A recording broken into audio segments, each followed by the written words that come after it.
Halo Sobat Online, apa kabar kalian? Semoga dalam keadaan sehat selalu ya. Berjumpa kembali bersama aku Danu Berata di vlog kisah perjalananku di negara Italia. Di episode kali ini merupakan lanjutan dari episode sebelumnya. Sepulang dari Stelvio Pass dan melewati perbatasan negara Swiss, kami kembali ke Italia untuk melanjutkan perjalanan ke Kastil Coira di kota Sludern. Hari ini rencananya kami akan mengambil tur kastil pada pukul 1 siang, dan berhubung masih banyak waktu, kami memutuskan untuk melihat-lihat sebuah kota kecil yang berada tak jauh dari lokasi kastil. Di kota apa? Glurns, kota yang kecil, Oke. terlalu kecil. Teman-teman, jadi sekarang aku sedang berada di kota Glurn. Glurns. Sebentar lagi kita mau ke kastil, tapi masih ada waktu. Jadi kita jalan-jalan sebentar di pusat kotanya. Di sini kita akan ketemu nanti sama teman Juli, dan kita akan bareng-bareng ke kastilnya.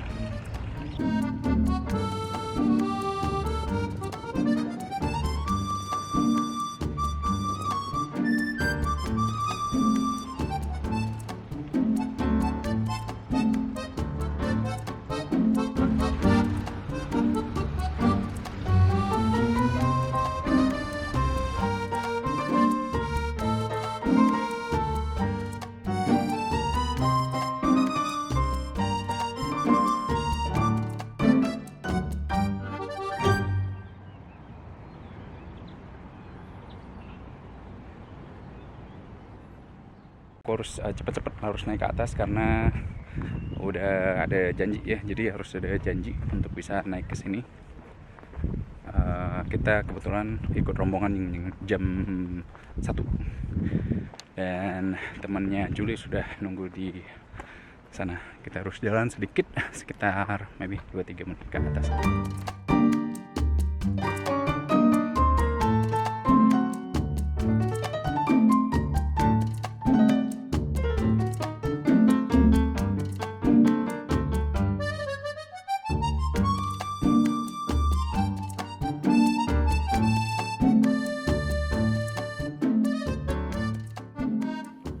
Kastil Coira terletak di kota Sluderno, Provinsi Bolzano, Italia.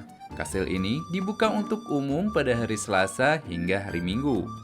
Untuk bisa masuk ke kastil ini, kamu wajib mengikuti tur yang dilaksanakan terjadwal beberapa kali dalam sehari. Untuk satu orang dewasa, kamu wajib membayar sebesar 12 euro dan 28 euro untuk tiket sekeluarga. Dan seperti apa situasi di dalam Kastil Coira? Ayo langsung kita lihat. Penjara ya. Wah. Oke.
Pada tahun 1253, Uskup Henry keempat diberikan hak untuk membangun kastil atau benteng dengan bebas di tanah pilihannya antara Cleven and Leys.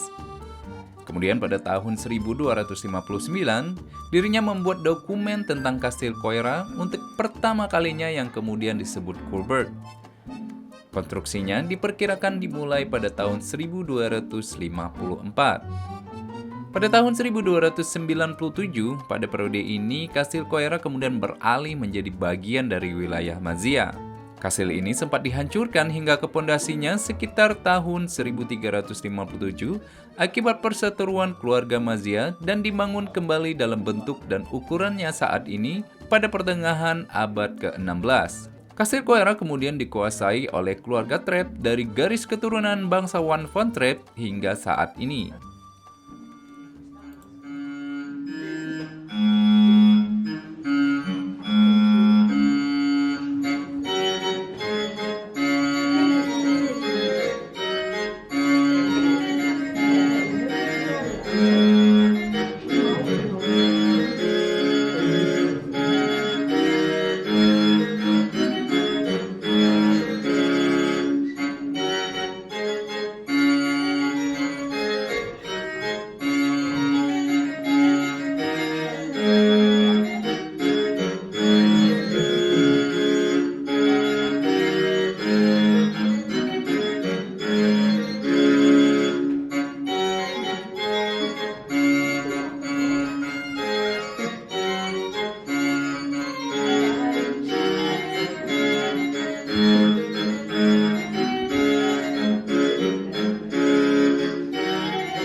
Niemand. Jakobs.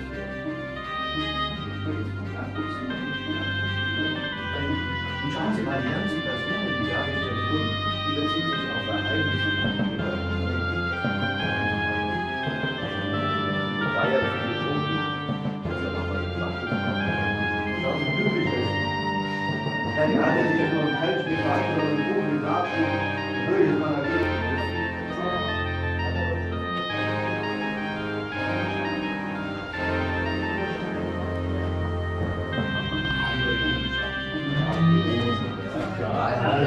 Bei uns zu Hause auch so.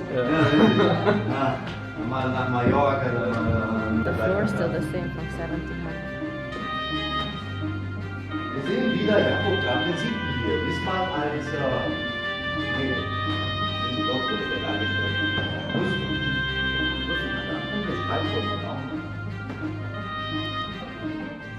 Und da sehen wir den Großvater. Das war der Gotthardner. Trägt dort, aber hinten in der Vitrine. Die hat auch den Schlüssel zur Schatzkammer. Schatzkammer ist leer. Kastil Koira memiliki koleksi pribadi baju perang terbesar di dunia. Tercatat ada sekitar 50 baju perang lengkap terpajang di ruang penyimpanan kastil ini. Dan inilah salah satu alasan kenapa aku mengunjungi kastil ini, karena aku suka banget dengan kisah-kisah perang kerajaan zaman dulu dan sampai sekarang aku masih memainkan game Age of Empire.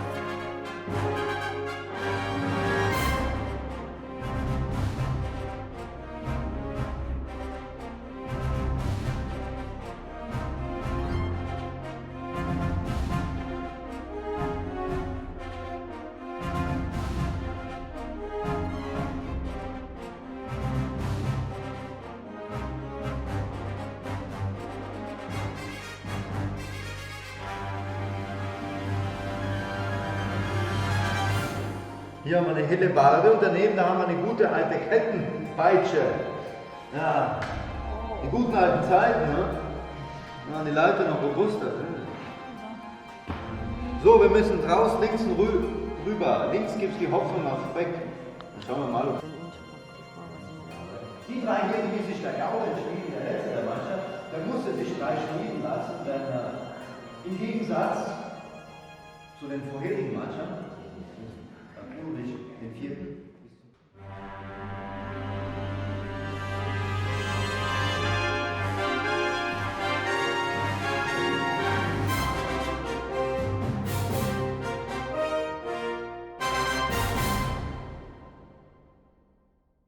Teman-teman, jadi itu tadi perjalanan aku di Kastil Georgeburg, menarik ya ceritanya.